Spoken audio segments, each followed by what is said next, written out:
Assamese blogger পিকে tube চেনেলৰ নতুন এটা ভিডিঅ'লৈ আপোনালোক সকলোকে স্বাগতম জনাইছোঁ। আশা কৰিছোঁ নিশ্চয় আপোনালোক সকলো ভালে আছে। আজি হৈছে 22 ডিচেম্বৰ। আজিৰ সন্ধিয়াৰ কেইটামান খবৰ আপোনালোকলৈ লৈ আহিছোঁ। আপোনালোকে ভিডিঅ'টো শেষলৈকে চাব বুলি আশা কৰিলোঁ। শেষত আপোনালোকে ভিডিঅ'টো চাই আপোনালোকৰ মতামত কমেণ্টৰ জৰিয়তে জনাব। আৰু এইখিনিতে আপোনালোকক এটা অনুৰোধ কৰিম, চেনেলটোলৈ যদি আপোনালোক নতুনকৈ আহিছে, চেনেলটো ছাবস্ক্ৰাইব কৰাৰ লগতে কাষতে থকা বেল আইকনটো প্ৰেছ কৰি অল কৰি থ'ব, যাতে নতুন এটা ভিডিঅ' দিয়াৰ লগে লগে আপোনালোকে আগতীয়াকৈ চাবলৈ পায়। প্ৰথমটো খবৰ হৈছে নৰেন্দ্ৰ মোদীৰ পূৰ্বে কোনো প্ৰধানমন্ত্ৰীয়ে অসম আন্দোলনৰ শ্বহীদক শ্ৰদ্ধাঞ্জলি জনোৱা নাছিল। হয়, প্ৰধানমন্ত্ৰী নৰেন্দ্ৰ মোদীৰ পূৰ্বে কোনো প্ৰধানমন্ত্ৰীয়ে অসম আন্দোলনৰ শ্বহীদক শ্ৰদ্ধাঞ্জলি জনোৱা নাছিল, এনেদৰে কৈছে মাননীয় মুখ্যমন্ত্ৰী মহোদয়। তো মাননীয় মুখ্যমন্ত্ৰী মহোদয় কৈছে যে নৰেন্দ্ৰ মোদীৰ পূৰ্বে কোনো প্ৰধানমন্ত্ৰীয়ে অসম আন্দোলনৰ শ্বহীদক শ্ৰদ্ধাঞ্জলি জনোৱা নাছিল। নেক্সট খবৰ হৈছে গৌৰৱ গগৈ চৰকাৰৰ অহালৈকে অসমত ইমান মিয়া নাথাকিব। তো গৌৰৱ গগৈ যদি চৰকাৰ আহে বা চৰকাৰ অহালৈকে অসমত ইমান মিয়া নাথাকিব বুলি কৈছে দিলীপ শইকীয়া ডাঙৰীয়াই। তো দিলীপ শইকীয়া ডাঙৰীয়াই কৈছে যে গৌৰৱ গগৈ চৰকাৰ অহালৈকে অসমত আৰু ইমান মিয়া নাথাকিব, যিহেতু এতিয়া উচ্ছেদ চলি আছে বা যি হওক যি নহওক, যিহেতু ২৬ৰ নিৰ্বাচন আহি আছে। নিৰ্বাচনৰ পূৰ্বে এতিয়া যদি আজি শাসকীয় দলে বিৰোধী পক্ষে কিবা এটা কৈছে, আকৌ বিৰোধীয়ে কাইলৈ শাসকীয় দলৰ হৈ সেইখিনি বিৰুদ্ধে সেইখিনি কিবা তেনেকুৱা ধৰণৰ চলি থাকে বাৰু। যি কি নহওক ২৬ৰ নিৰ্বাচন আহি আছে, নিৰ্বাচনলৈ বহুত এটা বেছি দিন নাই। নেক্সট খবৰ হৈছে আজি বটদ্ৰৱা প্ৰকল্পত মুখ্যমন্ত্ৰী মহোদয়ে সেইখিনি ভ্ৰমণ কৰিলে, চালে, আৰু বটদ্ৰৱা প্ৰকল্পত সকলোখিনি কাম কাজ কেনেদৰে কি হ'ল বা কেনেকুৱা ধৰণৰ কি পৰ্যায় পাইছেগৈ সকলোখিনি তেনেদৰে ভ্ৰমণ কৰি সেইখিনি চাইছে মাননীয় মুখ্যমন্ত্ৰী মহোদয়। নেক্সট খবৰ হৈছে ২৯ ডিচেম্বৰত মুকলি হ'ব বটদ্ৰৱাৰ নতুন প্ৰকল্প। যিহেতু ২৯ ডিচেম্বৰত মুকলি হ'ব, তো তাৰ বাবে মাননীয় মুখ্যমন্ত্ৰী মহোদয় সেইখিনি মই কৈছোঁ, ভিডিঅ' সেইখিনি আপোনালোকক জনাইছোঁ যে সেইখিনি চাইছে, কাম কাজ কিমান কেনেদৰে সেইখিনি আগবাঢ়িছে বা এইখিনি ক্ষেত্ৰত মাননীয় মুখ্যমন্ত্ৰী মহোদয়ে জনাইছে। নেক্সট খবৰ হৈছে চাকৰি ট্ৰান্সফাৰ মেচিনে দিব। যিহেতু এতিয়া ধৰি লওক কোনোবা এজন শিৱসাগৰ প্ৰাৰ্থী এজনে চাকৰি পালেগৈ মঙলদৈ ফালে বা ধুবুৰী ফালে, তো তেতিয়া সেইখিনি ক্ষেত্ৰত আজিকালি আৰু আগৰ গতে নহয়, তো ট্ৰান্সফাৰৰ বাবে সেইখিনি কম্পিউটাৰ অনলাইন কৰি দিব। তাৰপৰা অনলাইনত যিখিনি আহে যেনেদৰে আহে, তো সেইখিনি ক্ষেত্ৰতে মাননীয় মুখ্যমন্ত্ৰী মহোদয়ে জনাইছে যে চাকৰিৰ ক্ষেত্ৰত ট্ৰান্সফাৰ আজিকালি মেচিনেৰে দিব, আমি আৰু কৰিব লগা তাত একো নাই বুলি সেইখিনি মাননীয় মুখ্যমন্ত্ৰী মহোদয়ে জনাইছে। নেক্সট খবৰ হৈছে অধিবক্তা গেব্ৰিয়েল চাহুৱে অমিত প্ৰভা মহন্তৰ হৈ ওকালতি কৰাক লৈ প্ৰতিক্ৰিয়া বিজন মহাজন। তো এতিয়া যিহেতু আপোনালোকে খবৰবিলাক গমেই পাই আছে, তো এতিয়া অধিবক্তা গেব্ৰিয়েল চাহুৱে অমিত প্ৰভা মহন্তৰ হৈ ওকালতি কৰাক লৈ তেওঁলোকে সেইখিনি প্ৰতিক্ৰিয়া প্ৰকাশ কৰিছে। তো নেক্সট খবৰ হৈছে বাংলাদেশত যিটো ঘটনা ঘটিলে, আপোনালোকে সকলোৱে হয়তো নিশ্চয় দেখিছে ছ'চিয়েল মিডিয়াত এতিয়া সেইখিনি তেনেদৰে বিয়পি পৰিছে ভিডিঅ'বিলাক। তো বাংলাদেশৰ ঘটনাটোক তীব্ৰ ভাষাৰে গৰিহণা দিছে গৌৰৱ গগৈ ডাঙৰীয়াই।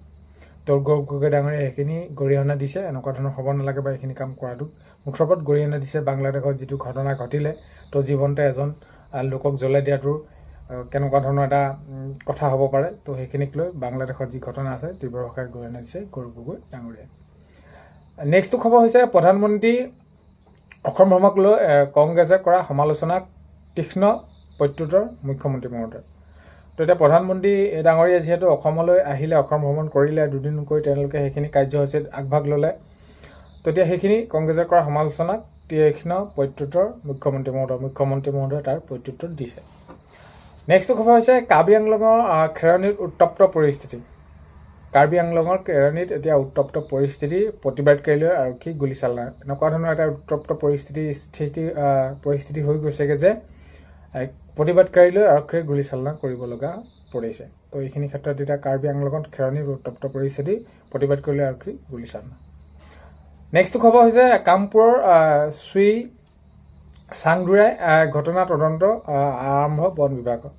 হয়, কামপুৰৰ চাংদুৰাই ঘটনা তদন্ত আৰম্ভ বন বিভাগে সেইখিনি ঘটনা তদন্ত আৰম্ভ কৰি দিছে।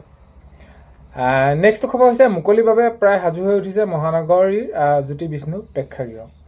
তো হয়, মুকলিৰ বাবে প্ৰায় সাজু হৈ উঠিছে মহানগৰীৰ জ্যোতি বিষ্ণু প্ৰেক্ষাগৃহ সম্পূৰ্ণ হৈ প্ৰায় উঠিছে। নেক্সট খবৰ হৈছে যিসকল লোকে ভয় নকৰোঁ বুলি কয় তেওঁলোকেহে প্ৰকৃততে ভয় কৰে।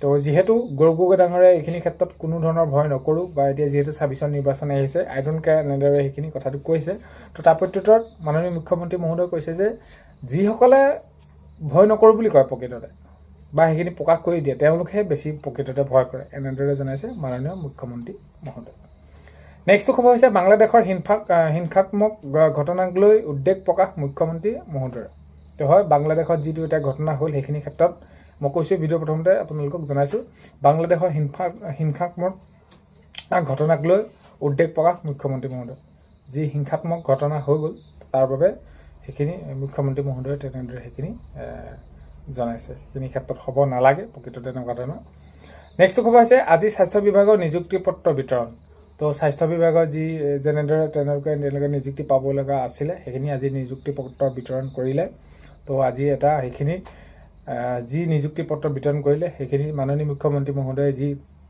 যেনেদৰে কৈছিলে 1 লাখ নিযুক্তি তো এতিয়া সেইখিনি 1.5 লাখ হ'বলৈ গৈ আছে আৰু এডিআৰ ক্ষেত্ৰতো অতি সোনকালে এইখিনি দিয়াৰো ব্যৱস্থা কৰা হ'ব বুলি মাননীয় মুখ্যমন্ত্ৰী মহোদয়ে জনাইছে নেক্সট খবৰ হৈছে স্বচ্ছ আৰু মেধাবৃত্তিৰ নিযুক্তি প্ৰক্ৰিয়াৰে অবিৰত যাত্ৰা অব্যাহত তো সেয়া মই কৈছে যে স্বচ্ছ আৰু মেধাবৃত্তিৰ নিযুক্তিত যিয়ে নেকি ভালকৈ তেনেদৰে পৰীক্ষা দিছে বা তেনেদৰে যিসকলে মেধাবৃত্তিত তেওঁলোকে নিযুক্তি প্ৰক্ৰিয়া পাইছে আৰু এই অবিৰত যাত্ৰা অব্যাহত আছে নেক্সট খবৰ হৈছে প্ৰধানমন্ত্ৰী নৰেন্দ্ৰ মোদীৰ অসম ভ্ৰমণক কঠোৰ সমালোচনা গৌৰৱ গগৈ তো সেইখিনি প্ৰধানমন্ত্ৰী ডাঙৰীয়া যিহেতু অসমলৈ আহিছিলে দুদিনকৈ তেওঁলোকে সেইখিনি কাৰ্যসূচীত ভাগ ল'লে তেওঁ তো এইখিনি ক্ষেত্ৰক লৈ এতিয়া কঠোৰ সমালোচনা কৰিছে গৌৰৱ গগৈ ডাঙৰীয়া এইখিনি কঠোৰ সমালোচনা কৰিছে নেক্সট খবৰ হৈছে ন্যায়ালয়ৰ ওপৰত আস্থা আছে চৰকাৰৰ ওপৰত আস্থা আছে আৰু এইখিনি ক্ষেত্ৰত জনাইছে জুবিন গাৰ্গৰ ভগ্নী পামী বৰঠাকুৰে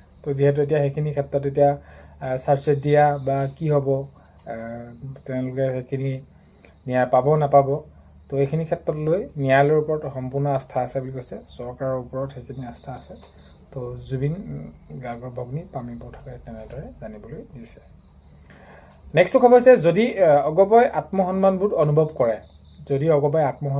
অনুভৱ কৰে তেন্তে এঘণ্টাও বিজেপিৰ লগত থাকিব নোৱাৰে তো তেনেদৰে জনাইছে তো হয় যদি অগপই আত্মসন্মানবোধ অনুভৱ কৰে তেন্তে এঘণ্টাও বিজেপিৰ লগত থাকিব নোৱাৰে বুলি ভূপেন বৰা ডাঙৰীয়াই তেনেদৰে সেইখিনি জনাইছে যে যদি আত্মসন্মানবোৰ আছে তেনেহ'লে বিজেপিত এঘণ্টাও থাকিব নোৱাৰে বুলি সেইখিনি তেনেদৰে জনাইছে সো আজি খবৰখিনি এইখিনি আছিলে আপোনালোকে ভিডিঅ'টো শেষলৈকে চোৱাৰ বাবে বহুতেই বেছি ধন্যবাদ এইখিনিতে ভিডিঅ'ৰ প্ৰথমতে কোৱাৰ দৰে চেনেলটোলৈ যদি আপোনালোক নতুনকৈ আহিছে চেনেলটো ছাবস্ক্ৰাইব কৰাৰ লগতে কাষতে থকা বেল আইকনটো প্ৰেছ কৰি অল কৰি থ'ব যাতে নতুন এটা ভিডিঅ' দিয়াৰ লগে লগে আপোনালোকে আগতীয়াকৈ চাবলৈ পায় যদি ভিডিঅ'টো চাই ভাল পালে লাইক এটা কৰিব আৰু শ্বেয়াৰ কৰি দিব বুলি আশা কৰিলোঁ তেনেহ'লে অন্য এটা ভিডিঅ'তে লগ পোৱাৰ আশাৰে আজিলৈ